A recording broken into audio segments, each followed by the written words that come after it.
careful they're terrorists. That if Nasser Janjoa, yes, if General Nasser Janjoa is calling him and taking off, that you see, he has been also part of that organization for a long time.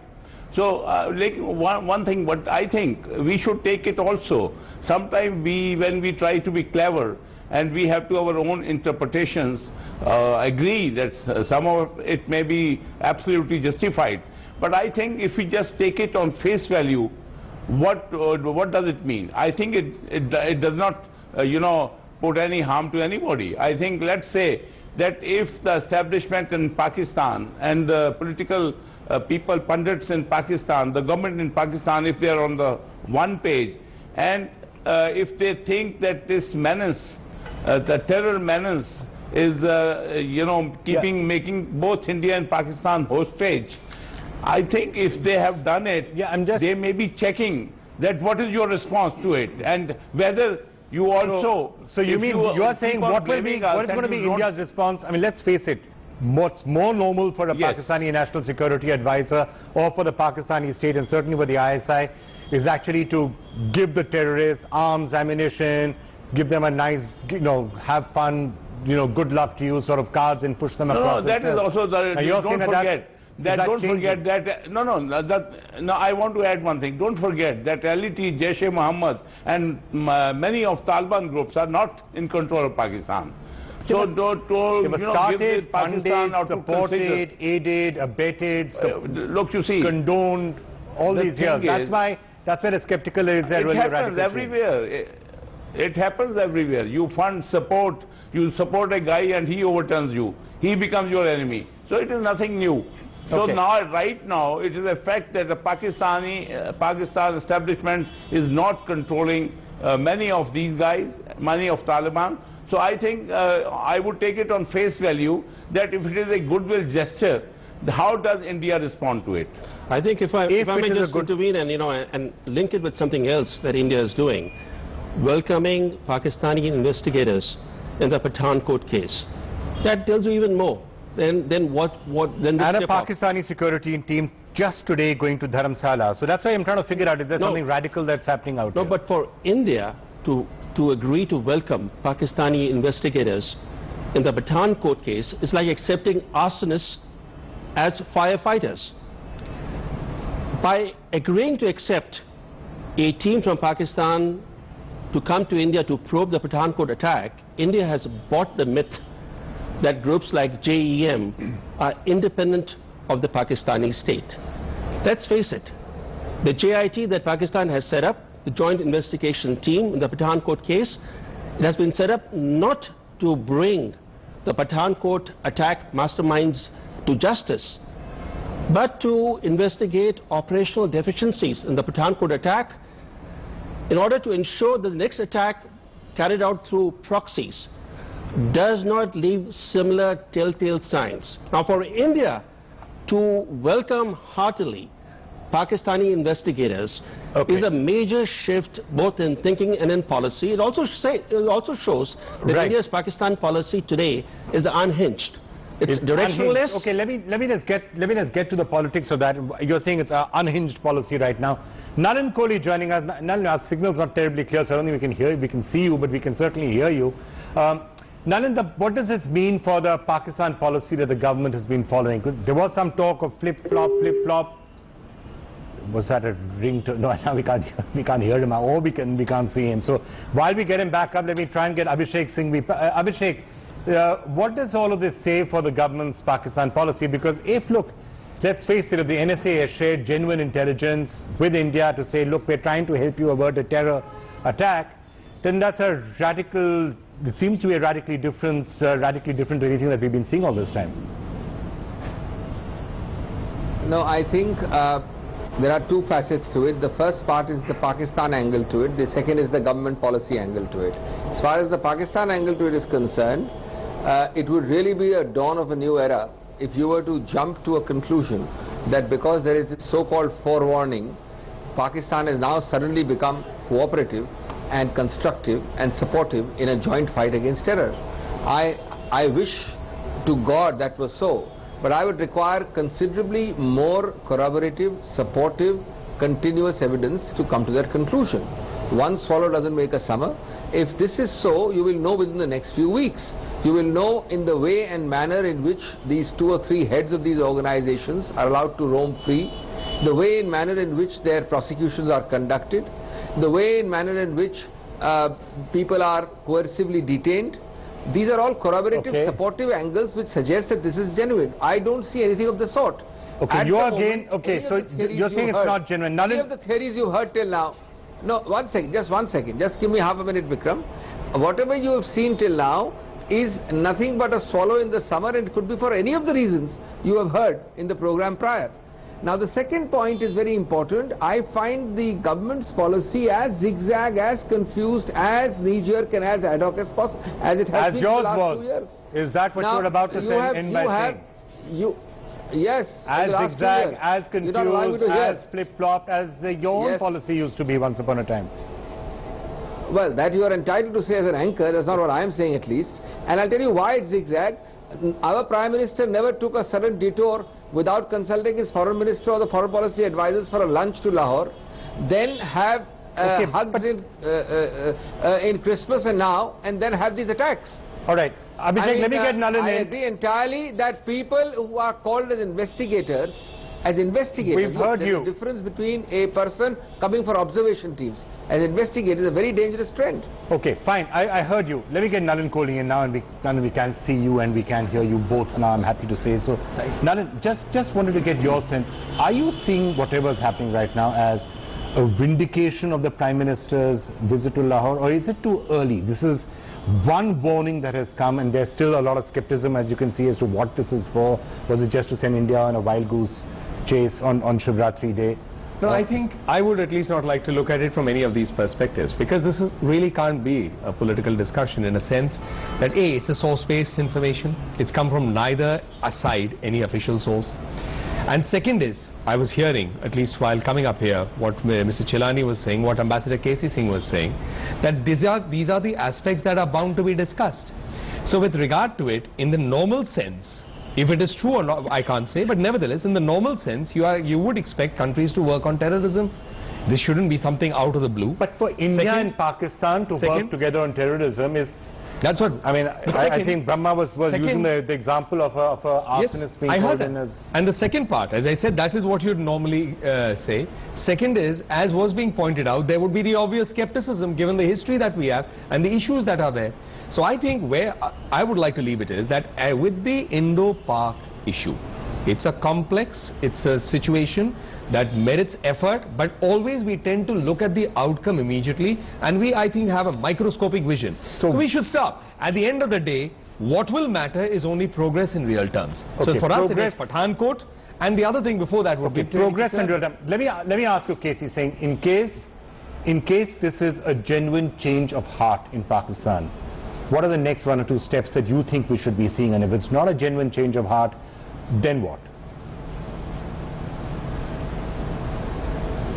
See, let me just first add a caveat. Even if this information is correct, we don't know if this is the whole information because the Pakistani NSA may have given many more details which may be useful in apprehending the people. But if it is a general warning, it's really of no help.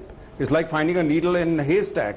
If we couldn't stop the Pathankot intrusion even after the SP told us they've run away with my car, now you can imagine if the entire border is involved. It's as good as a useless warning. Now 3 things are happening which has already been mentioned on the program. One is the SIT team which is coming here. I would disagree with Mr. Chalani. There's absolutely nothing wrong. How do they prosecute the people in Pakistan unless they build their own evidence and they collect it? And by coming to a base, we are not going to take them on a tour of the entire base. They'll be shown just the place where the encounter took place. And I don't think security agencies will get compromised by that. They'll make sure about it. And the third is the Dharamsala match. I think it's very sad that a Congress Chief Minister is just trying to subvert it by any which means, which shouldn't be done because we got a commitment, we got a T20 final. And it should be really India's duty to ensure security for the Pakistani team. It's not a bilateral game, it's a World Cup match. And we must provide the security for that. So I think on all 3, we must operate with a degree of forthrightness and caution. Brahma, you want to respond to that? that he said you don't have a choice but to cooperate in some of these things, and what's the harm in it? Well, the joint investigation team that Pakistan has announced includes at least one ISI officer.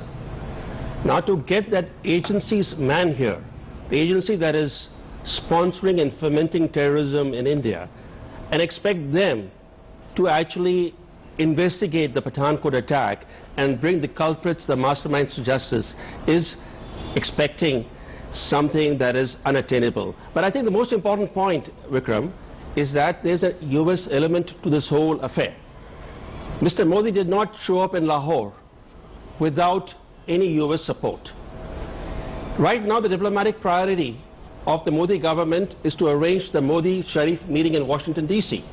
And if Mr. Modi's Pakistan policy today lies in tatters, some of the blame must be pinned on President Obama, because he led Mr. Modi up the garden path with specious promises and assurances on Pakistani behavior. Is this a top is this what this is all about, also setting the stage for a Modi-Sharif meeting? That's a point of view, and point of views can be from the moderate to the most extreme, and that's, I think, the beauty of democracy, that each one of us is entitled to that.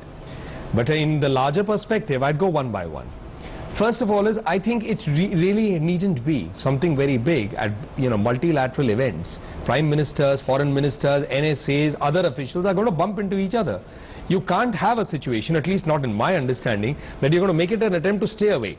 There would be times when relationships are fraught, and it may be part of the movement not to also want to engage even by chance. But I think this is routine. To link it to a policy may be a little extreme. Second is to believe that India is a puppet in the... that you have a stable policy. Well, India is a puppet. I don't know whether you can have a stable policy on Pakistan. I think the relationship is so complex that it's going to be a dynamic policy all the time. Because you have to react to what is important to our national interests. Admiral Iqbal, let me ask you, one of the things that would set all skepticism to rest is if finally Pakistan actually did move on some of these people who are there. Hafiz Saeed walking around freely, Jaish-e-Mohammed continuing to be allowed to function fairly freely, Jamaat al-Dawa functioning freely. While that continues to happen in Pakistan, no amount of terror warnings or alerts, welcome though they may be, will actually end people suspecting whether the eventual intentions are benign or not.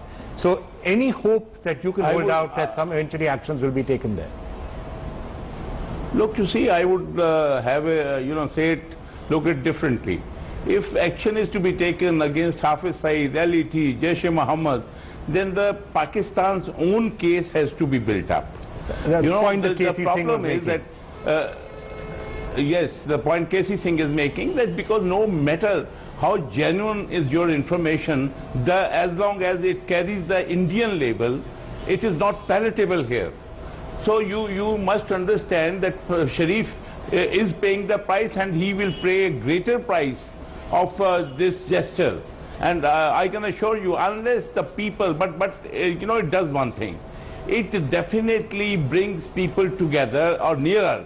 And unless there is people's pressure on India and Pakistan, no amount of goodwill between establishment or between Prime Minister will make any difference. Okay, fair enough. Let me get a last word from you, Abhishek Singhvi. At the end of the time, this is a complicated relationship, but you can't pick your neighbors. So to that extent, is the Congress party going to be working with the government and saying, look, let's try and evolve how do we handle this situation? Because otherwise we're going to be back to that circle. You'll keep criticizing them for whatever they do, they'll do the same, or were doing the same when you were in power. Since you have asked the question, Vikram, let me tell you that our belief, repeatedly articulated, has been that foreign policy is one of those pillars where there is supposed to be the largest consensus, largest bipartisanship. It has been our allegation that unfortunately the Prime Minister has divided even foreign policy, an area where since Nehru's time we have shown exemplary consensus, and that degree of division is not even wrought by the Vajpayee regime.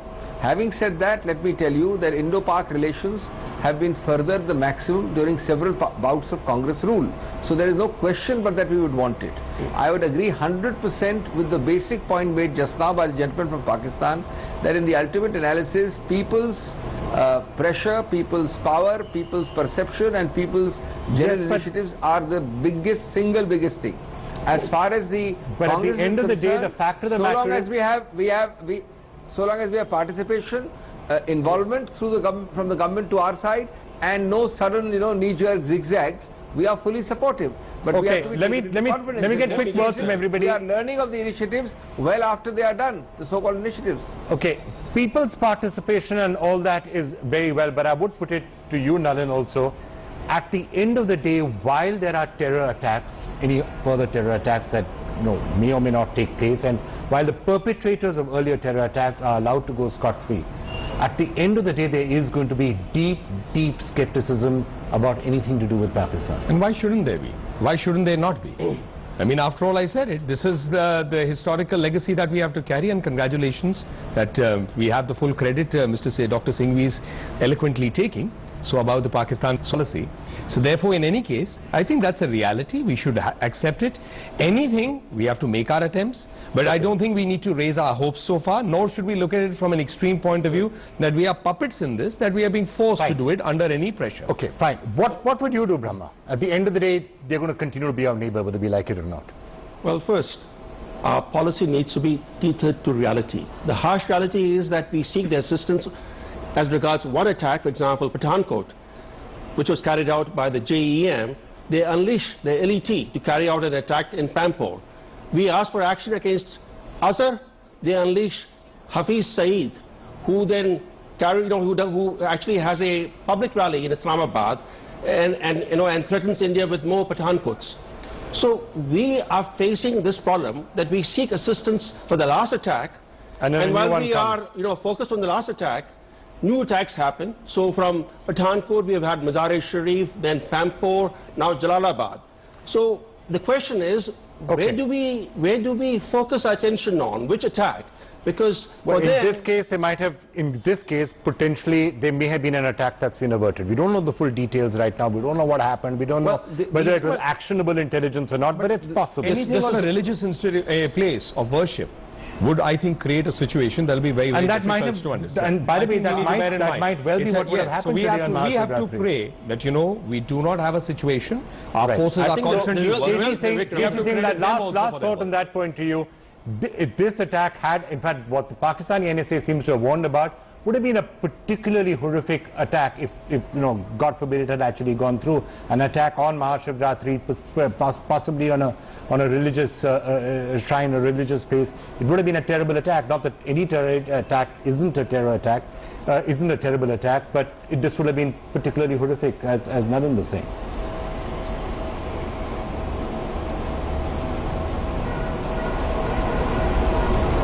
Are you asking me? Yeah, I'm just asking you, final word from you on yeah, sorry, I didn't understand.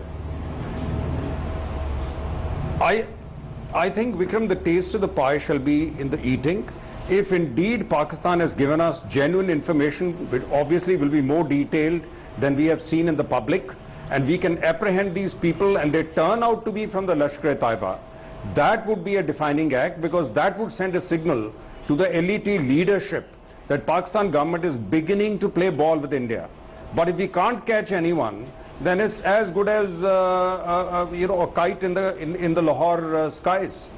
The real test, if I may say so, the real test of Pakistan's intentions comes not from providing alleged tip-offs, but in cracking down on the terrorist proxies that operate from its soil. If it's really interested in curbing terror, it has to crack down on the terrorist groups that operate openly from Pakistani soil. All right, gentlemen, we're going to have to leave it there just for the moment. Thank you all so much for joining us. Well, let's hope that this particular terror attack, if it was actually happening, has been foiled, and let's hope that action will be taken against the terrorists who continue to operate from Pakistani soil. We're going to have to end this particular debate, take a very quick break, and then when we come back, the man who's been called the king of good times now seems to be in trouble. Today was a bad day. ED cases against him. That money that he was getting as a severance is now, at least for the payout, has been put on hold for the moment. And lots of questions about what is happening with those loans that his companies have defaulted on. We'll turn our attention to that particular subject when we come back after this break.